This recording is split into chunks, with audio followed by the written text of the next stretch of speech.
What's going on, guys? So today we're doing something on a little bit more on the mechanic side of things. We're changing out this brake line. Now, I've never really done it on this car, but it should be simple. And another thing is, I know a lot of guys upgrade to stainless steel brakes. For me, it's like, it's a hit or miss, you know what I mean? It's like, some people say that you downgrade if you do stainless steel lines, because to be honest with you, these are a stainless steel on the inside, but it's wrapped with a rubber sleeve in order to be protected.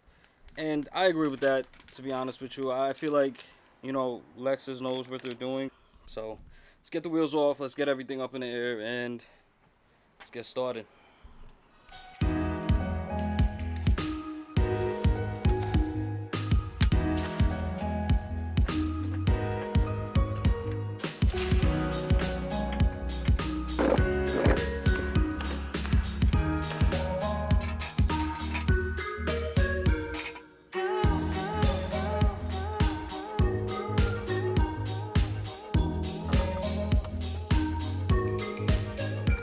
Alright guys, so we got all the wheels up, shit looking like a spaceship.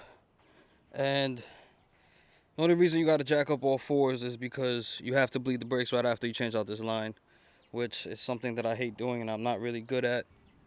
And if you guys notice, this is another way you could tell if your brake line is leaking. As you can tell, all of that shit there. I gotta clean that up before it ruins the paint. So that's the brake line right there. For some odd reason, it seems to be leaking more than usual. Now, I don't know what the hell all that is, and I hope it's not my axle. I'm gonna spray some PB Blaster and see what we can get into.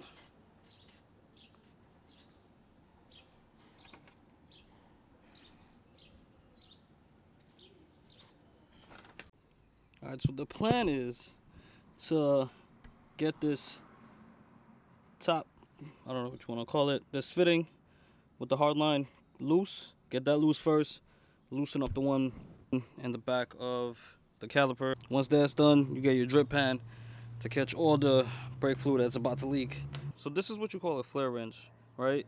This is exactly what goes into what you call it, the hard line, and then down onto the fitting itself.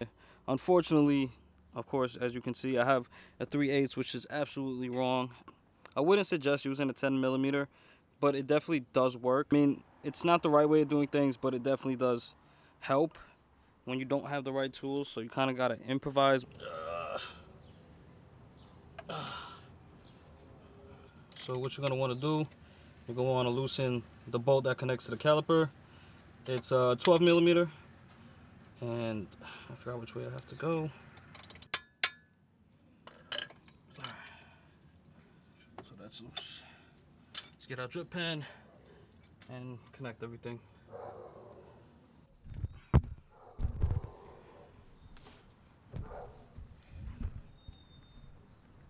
Guys, so there is a retaining clip here, right inside the slot of the actual hose. You're gonna want to take a pliers and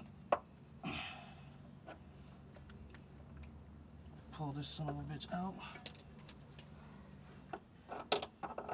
It's a little bit of a bitch, but the best way is to just wiggle it out, just like so. This is the clip.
Holy shit.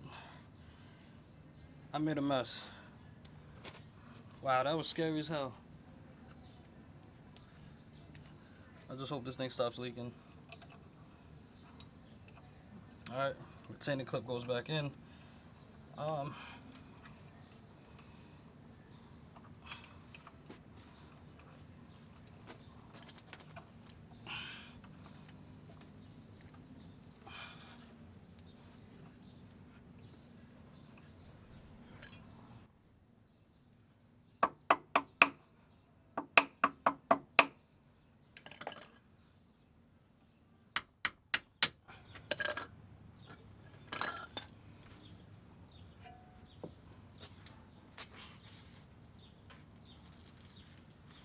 Alright, so this is what the line is. Brand new line. Going right into the caliper right here. When it comes to brakes, yo, do not reuse your crush washer. I suggest you get it from the dealership. I don't know exactly what the part number is. I do know the part number of the line itself. You would have to look that up, but just get the crush washer. Trust me, it makes life 10 times more easier. As for putting everything back on, super simple, nothing crazy, and you do have to work super fast, you know what I mean? So make sure everything doesn't leak, tighten everything good, and you know, that's pretty much it. Now let's bleed these brakes because I'm over this stupid fucking brake line shit. Alright guys, next up, bleed the brakes. So in the back here you have, unfortunately you have to bleed all brakes. You got to start from the passenger side rear, then you got a driver side rear, passenger side front, and driver side front. That's the order that I believe when it comes to all-wheel drive and rear-wheel drive. Front-wheel drive is a little different, I believe. Just basically crack it, pump the brakes 3 times inside, run, watch all the bubbles come out, do it again, and keep doing it until you got a straight stream with no bubbles in it. You'll notice it, you'll see it. As for this, I did fill up a bottle with some brakes fluid. It just keeps from air going back in. And got my little hose. What you want to keep in mind though, this is a 2-man job. It can be a 1-man job, and there is an easier way of doing it. They do have some vacuum pumps for it, but you always want to make sure this is at max. You want to keep it topped off because you don't want air to get back in the system as you're doing your brakes bleed.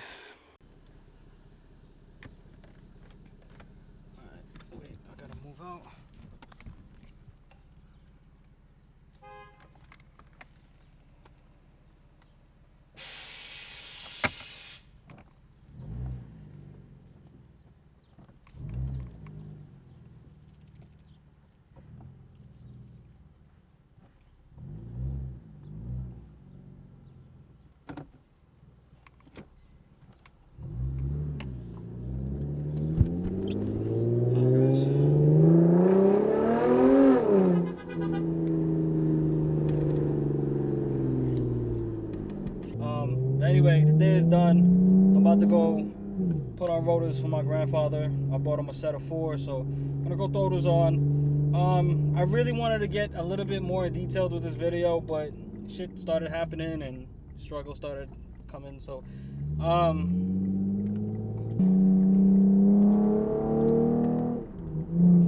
that's about it. That was a throttle controller. Yeah, I heard that. I'm gonna end the video here. I hope you guys like, comment, and subscribe. Please consider subscribing. It helps me out a ton. And we're almost at 700. Shit, we might be at 700 by the time this video is posted. Alright, so please guys, definitely if you like the content, subscribe. If you don't, you know, I guess subscribe. If you have any questions, hit me up. And I'll be sure to answer them. So, I'll see you guys on the next one. Thank you for watching. Peace!